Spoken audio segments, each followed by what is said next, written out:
करके फूट फूट करके रो रहे हैं। बोले हाथ जोड़ करके सबको प्रणाम किया, अब मेरे चलने की बारी आ गई। अगर मुझसे कोई अपराध हो गया हो तो मुझे क्षमा करना। अब मैं टिक नहीं पाऊंगा, अब मैं रह नहीं पाऊंगा, क्योंकि अब राम का वियोग मुझसे सहन नहीं हो रहा है। दशरथ जी महाराज बोले मनु तन में थे, मनु जी के रूप में थे, तभी इन्होंने वचन मांगा था कि जिस प्रकार से मछली जल से निकलते ही तड़प तड़प के प्राण छोड़ देती है, जैसे फनी बोले मणि से दूर होते ही अपने प्राण को त्याग देता है, ऐसे प्रभु मैं आपके वियोग में अपने प्राण को त्याग दूं, मैं आपके बिना रह न पाऊं। श्री दशरथ जी महाराज राम राम कही राम कही राम राम कही राम, तन परिहर्यो रघुबर विरहा, राव गयो सूरधाम।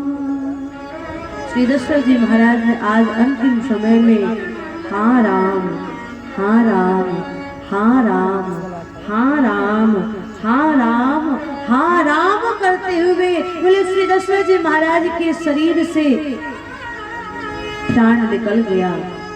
श्री दशरथ जी महाराज अब बिल्कुल मूर्छित जैसे होकर के भूमि पे गिर गए।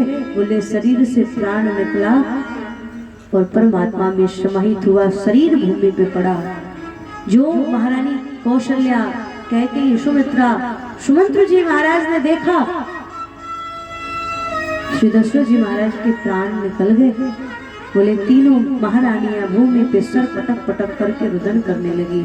सुमंत्र जी महाराज आज अवध का दीपक महाराज बुझ गया, आज बोले अवध स्तब्ध पड़ गया, अवध में अपशगुन होने लगा, दीप मालिकाएं बुझ गई, रंगोली महाराज मिटने लगा, तोरणवार अपने आप टूट टूट करके गिरने लगा, और बोले पक्षी जो पहले कलरव किया करते थे वो रुदन करने लगे। अवध में बोले महाराज भयंकर भयंकर आवाज निकलने लगा, भरत जी को अपशगुन होने लगा, अवध पूरी तरह से शांत हो गया। बोले आज तन त्यागते समय दशरथ जी महाराज ने 6 बार राम राम कहा है। क्यों? बोले राम जो है ना ये 6 शास्त्रों का सार है, इसलिए 6 बार राम राम कहा। कुछ संत कहते 6 बार राम राम कहने का अर्थ क्या है? बोले राम जी को अयोध्या से गए हुए 6 दिन हुए थे, इसलिए बोले 6 बार राम राम कहा है। कुछ संत कहते यहाँ पर कौशल्या जी, सुमित्रा जी और सुमंत्र जी, कैकेयी महारानी से तो दशरथ जी रुष्ट ही हैं। बोले इन तीनों को जाते समय अंतिम बार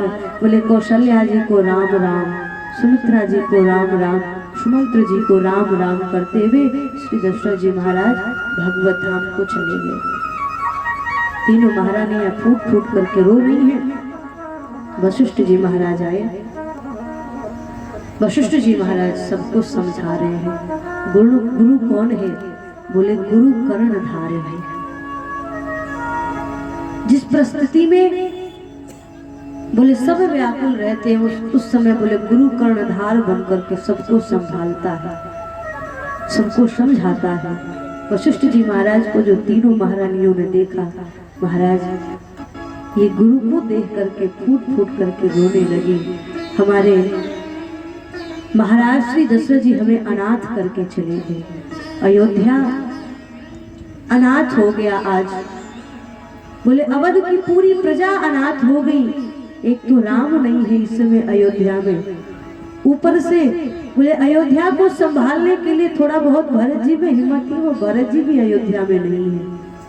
अयोध्या पूरी तरह से सुनी है, न तो राम है अवध में, ना ही भरत जी है अयोध्या में, ना ही शत्रुघ्न लाल जी। और नियति तो देखो, महाराज श्री दशरथ जी के 4 पुत्र थे, लेकिन जिस समय श्री दशरथ जी महाराज का प्राण निकला उस समय बोले चारों पुत्रों में से कोई एक भी पुत्र श्री दशरथ जी महाराज के पास नहीं था। 2 वन में और 2 बोले ननिहाल में। ये महाराज श्री दशरथ जी की नीति कहते महाराज ये भूमंडल है और यहाँ ब्रह्म के पिता का भी मनोरथ पूर्ण नहीं हुआ, श्री दशरथ जी का मनोरथ कैसे पूर्ण हो सकता है? वशिष्ठ जी महाराज ने दशरथ जी के पार्थिव शरीर को तेल भरे नाव में रखा और भरत लाल जी के पास दूतों को भेजा, जाओ भरत को बुला के लाओ। भरत लाल जी बोले अपने ननिहाल में गए। एक बात मैं निवेदन करूं, कैकेयी बड़ी विदुषी थी। कैकेयी को पता चल गया था कि दशरथ जी महाराज की मृत्यु उनके पुत्रों के वियोग में होगी। महारानी कैकेयी अंदर अंदर घबरा रही थी, कहीं ऐसा तो ना हो कि दशरथ जी की मृत्यु उनके पुत्रों के वियोग में लिखी है, तो पहले उनके पुत्रों की मृत्यु हो जाए, उसके बाद उनके वियोग में दशरथ जी मर जाएंगे। तो अरे मेरी पुत्र वधुए तो वैधव्य कारण देखना पड़ेगा उनको। महारानी कैकेयी घबरा गई थी, पता नहीं मेरे पुत्रों को ऐसा क्या होगा कि जिनके वियोग में दशरथ जी महाराज की मृत्यु होगी। तो महारानी कैकेयी ने सोचा मेरे पुत्रों को कुछ नहीं होना चाहिए, भले मैं विधवा हो जाऊं पर मेरे पुत्र सुरक्षित रहे, मेरी पुत्र वधुए प्रसन्न रहे। सो महारानी कैकेयी ने चारों पुत्रों से श्री दशरथ जी महाराज को अलग करके पहले ही वियोग दे दिया था। विवाह करके आते ही भरत और शत्रुघ्न को ननिहाल भेज करके श्री दशरथ जी महाराज को 2 पुत्रों का वियोग दिया, और फिर उसके बाद बोले 2 बचे राम और श्री लखन लाल जी, बोले इन दोनों को वन दे करके श्री दशरथ जी महाराज को वियोग दे दिया। वनवास दे करके श्री दशरथ जी महाराज को वियोग दिया है।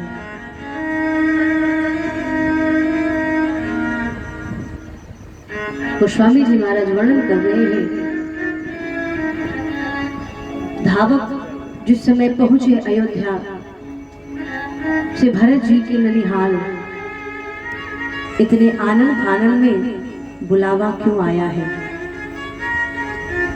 श्री भरत लाल जी महाराज ने तनिक भी विलंब नहीं किया, तुरंत श्री भरत लाल जी महाराज रथ पे बैठे और अयोध्या के लिए प्रस्थान करते हैं। श्री भरत जी महाराज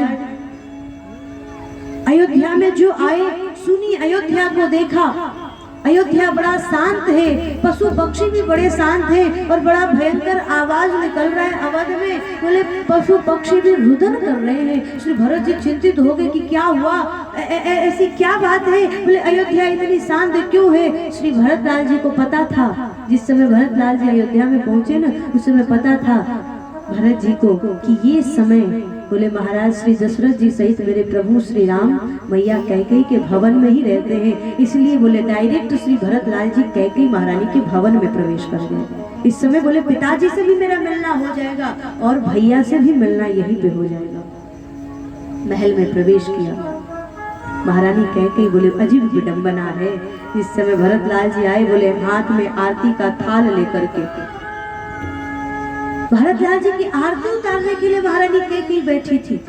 भरत लाल जी महल में प्रवेश किए, देखा महारानी कैकेयी आरती का थाल लेकर बैठी है भरत जी की आरती करने के लिए। बोले आरती किया। अभी श्री भरत लाल जी को पता नहीं हुआ क्या है,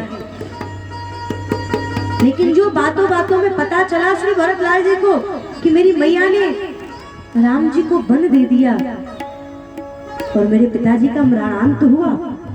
कहते हैं दशरथ जी महाराज की मृत्यु हुई है, इस बात को श्री भरत लाल जी भूल गए।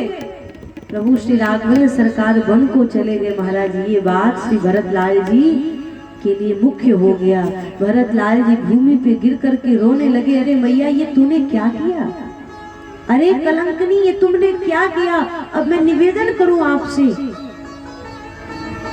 कहते हैं अयोध्या की बिगड़ी हुई परिस्थिति को प्रभु श्री राघवेंद्र सरकार भी सुधार नहीं पाए, इसलिए बोले अयोध्या की बिगड़ी हुई परिस्थिति को सुधारने के लिए श्री वशिष्ठ जी महाराज ने भरत जी को बुलाया। और भरत जी कौन है, बोले भरत जी संत हैं। अगर संत चाहे महाराज तो बिगड़ी हुई परिस्थिति को सुधार सकता है। बोले काम क्रोध और लोभ ये 3 अयोध्या में आया। प्रभु श्री राघवेंद्र सरकार, लखन लाल जी और किशोरी जी तीनों वन को चले गए। लेकिन भरत लाल जी जब आए ना, बोले भरत लाल जी में भी यही तीनों चीज दिखाई पड़ा, काम क्रोध और लोभ। भरत लाल जी संत हैं और संत में काम क्रोध और लोभ कैसे हो सकता है, बोले बिल्कुल है। भरत लाल जी में भी काम है, भरत लाल जी में भी क्रोध है और भरत लाल जी में भी बोले लोभ है। कैसा, बोले भरत लाल जी ने मैया श्री कैकेयी के मुख से जब सुना कि प्रभु वन को चले गए, तो भरतलाल जी ने बड़ा क्रोध किया। अरे बरमांगत मन भय नहीं पीरा, गरे उन जीव परे उन मुख कीरा। मैया बर मांगते समय क्या तुम्हें पीड़ा नहीं हुआ? क्या तुम्हारा जीव कट करके नहीं गिरा? क्या तुम्हारे मन में पीड़ा नहीं हुई? अरे अभागिन, अरे कलंकनी, तुमने मेरे राम को वन भेज दिया, मेरे सार सर्वस्व प्राण धन को वन भेज दिया। श्री भरतलाल जी महारानी कैकेयी के ऊपर क्रोध करने लगे। महारानी कैकेयी मन ही मन सोच रही है, अरे जिस राम को मैंने वन भेज दिया उस राम ने तो मुझसे पूछा ही नहीं कि मुझे वन क्यों भेजा। जिस बेटे के लिए मैंने राज्य सुरक्षित किया वो बेटा मुझसे इस प्रकार की बातें कर रहा है। महारानी कैकेयी को लगा इससे अच्छा तो मेरे राम ही थे, बेटे के लिए राज्य सुरक्षित कर दिया और बेटा मुझसे कह रहा है कि वन क्यों भेज दिया और इस प्रकार की बातें कर रहा है। देखो कहते सामान्य व्यक्ति का क्रोध व्यक्ति को भगवान से दूर करता है, लेकिन संतों का क्रोध बोले जीव को भगवान से जोड़ देता है। और श्री भरतलाल जी की क्रोध ने भी मैया कैकेयी को राम से जोड़ा। भरतलाल जी के क्रोध ने मैया कैकेयी को राम जी से जोड़ दिया। क्रोध तो करो पर क्रोध का रूप कैसा होना चाहिए।